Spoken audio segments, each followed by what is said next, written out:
Okay, here we go. Another Man Question Mondays here at mensgroup.com. So over at Men's Group, we have a self-improvement community for men where guys come in to talk about everyday nuts and bolts guy stuff, issues in their relationships, how to communicate better, understanding their emotions, family conflicts, issues at work, stuff like that. A lot of guys get really focused on their careers and their families, and then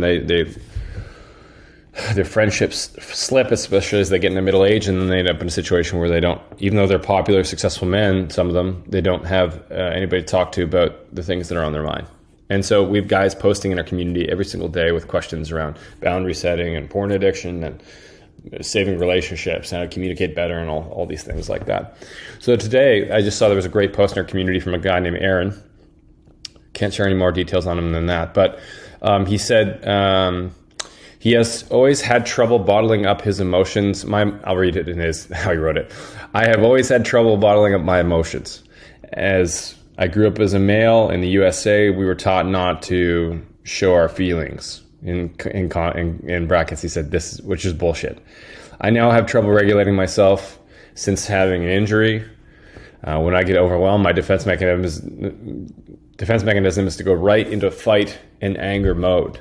And I have difficulty recognizing when my brain starts to flip into that anger mode. Does anybody have any hints or tips or everyday wisdom on how to regulate my emotions?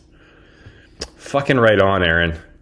Good man. I mean, so many guys deal with this. And it's not just guys that show up as being angry, where you can see they're angry even just walking down the street. A lot of good men, a lot of successful men quietly have a lot of anger, or that's their default emotionally, and they don't have much awareness of it, and they don't know how to check it when it pops up. So, first of all, well done for asking this question. It takes balls. Fucking awesome. Just in the comments, we had one guy suggest that meditation has worked for him really well because it puts a bit of a wedge in the door between the trigger and the response. So when something happens, the guy starts to get angry, there's a brief moment there where he can sort of be more aware of himself. Another guy recommends what he's been told is to recognize the body signals of strong emotions and then identify the connected emotion and then determine what the underlying message the emotion is saying. You can then figure out the unmet need and then find a way to more positively meet that need. So basically jumping in before the emotional response gets too far away from you and being okay, what am I actually upset about here? What do I actually need in this moment? Oh, I feel like this thing that happened was unfair. Okay, well, what should I do about that? Maybe I should communicate that. Maybe I should set a boundary. Maybe I need to go over here and do my own thing. Another guy says he's also struggled with bottling up his emotions and anger his whole life and them exploding his anger. He said what's helped him is, number one, identifying his triggers. And he said in brackets, I'm hungry, I'm tired, my apartment's messy. I've been thinking about negative things. I've been doom scrolling Instagram. It's great, I can relate to that. Number two, once I knew my triggers, I could see them coming and alleviate them. In brackets, listen to music, do a quick workout, meditate, go for a run, eat a good meal. These helped me control my anger immensely, but didn't address the underlying reasons why I was depressed and anxious that were expressed as anger. Number three, I completed 2 anger management courses that were truly life-changing to help me understand my emotions. I'd never recommend one, or I'd be happy to recommend one or chat with you about it. Yeah, a few months into this work, I can clearly see I had more control in my anger than it has on me. So happy to chat if you like. That's great. Awesome. Okay, another guy named Cody says, we just did a professional seminar on burnout. A big part of the course was recognizing when we're outside of our tolerance and then creating a plan to bring us back into a better place emotionally. The most important part of the process is checking in with yourself often, just taking a brief inventory to really get in touch with how you feel in that moment. I think this step is often missing. Then it's a huge surprise when we get caught in the avalanche. We then made a little plan that includes 3 columns, green, yellow, and red. The green column is for the emotions, actions, and thoughts that tell us we are okay. The yellow is for those things that tell us that we are in danger. The red column is when we know we are not okay. Then we identify some things we can do to either keep us in the green or help us return to it when we hit the red or find ourselves trending that way. That's fucking awesome. That's awesome. This was really helpful for me.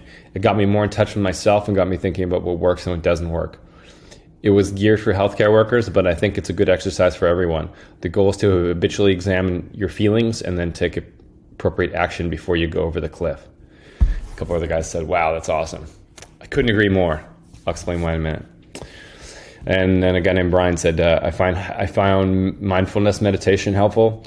I started doing it on a regular basis about 4 years ago because I was getting triggered by my youngest son, who is uniquely skilled at causing anger in me. I bet a lot of dads can relate to that. One of the skills encouraged by mindfulness meditation is the idea that oftentimes we feel like,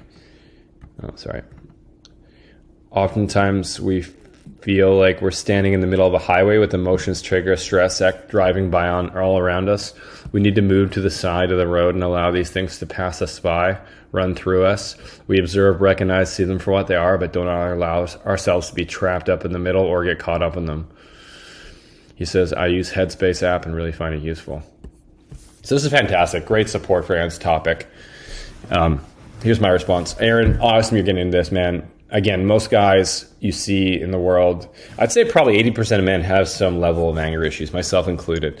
Like, that's just my go-to, because when I was growing up, if I showed sadness or like caring for somebody else or anything that's like on the softer side of the feeling spectrum, I'd be ridiculed or told to toughen up or told that I was a pussy or that I was gay or whatever. And so there's like a real fear there for myself and for a lot of men around being judged as weak.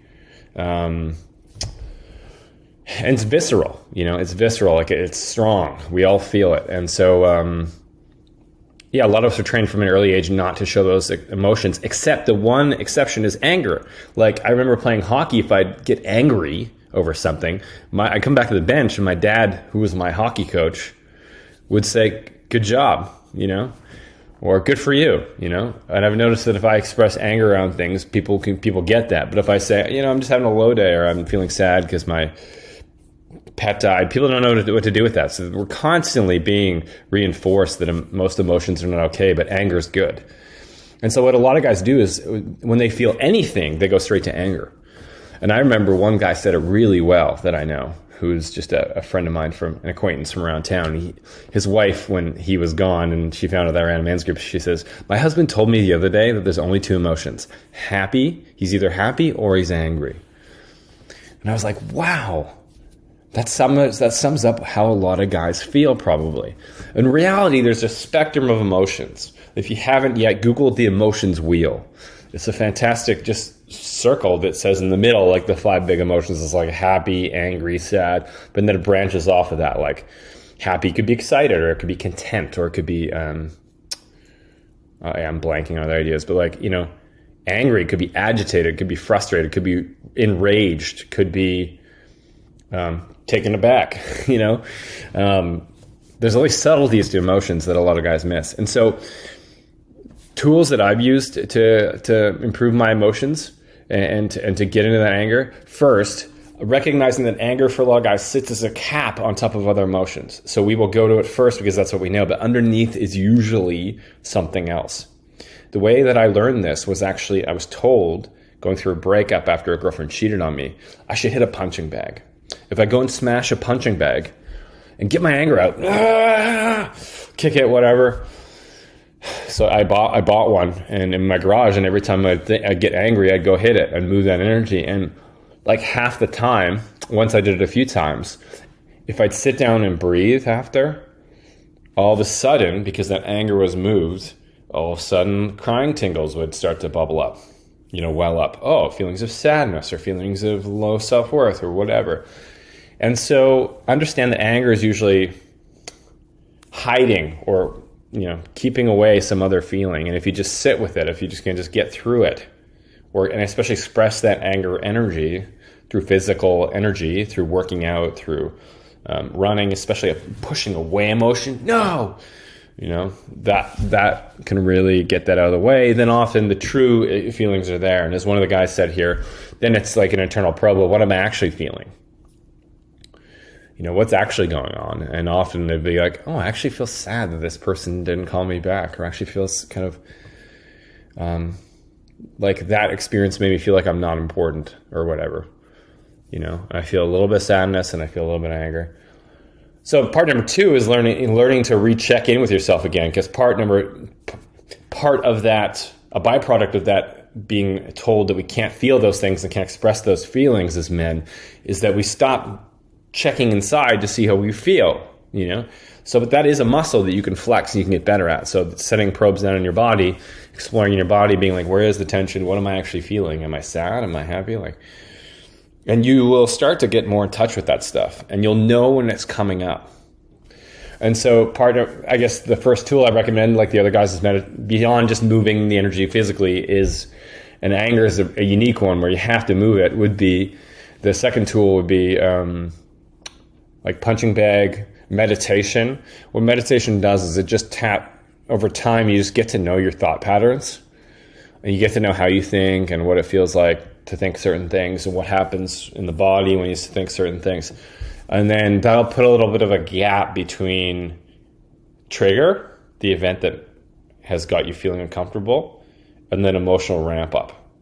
There'll be a little gap there because you'll be more aware of your thoughts. You'll be like, oh, this thing doesn't feel very good. And instead of getting caught up in the, well, fucking, this fucking guy, that fucking guy, fucking, it's like you can sometimes, at least the goal is most of the time, be able to catch yourself and then like manage it better.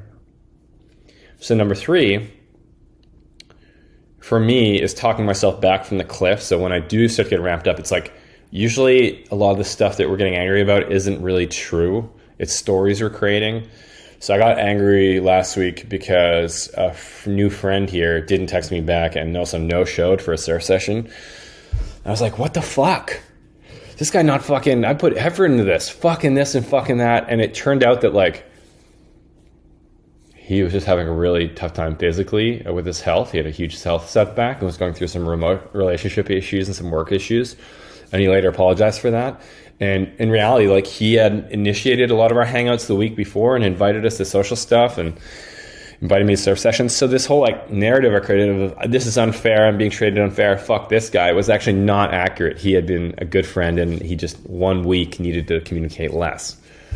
You know, so I go back to what is factual in this moment, what is true, like what has actually happened, what is the opposite of what I'm feeling, you know, angry about.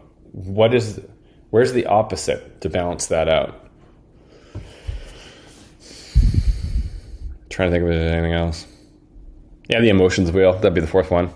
Because if you can start to try to articulate yourself better when you're angry, that'll help you navigate it better, communicate it to people around you better, and that'll create less drama in your life and less consequences from your anger. So I check out the emotions wheel. And so instead of being like, you know, oh, I'm angry, be like, I feel hurt. You know, if you can get to that point, you're a pretty evolved guy, and your relationships are going to be a lot easier to navigate. So anyway, thanks for the question, Aaron. You're the man. And yeah, talk to you soon.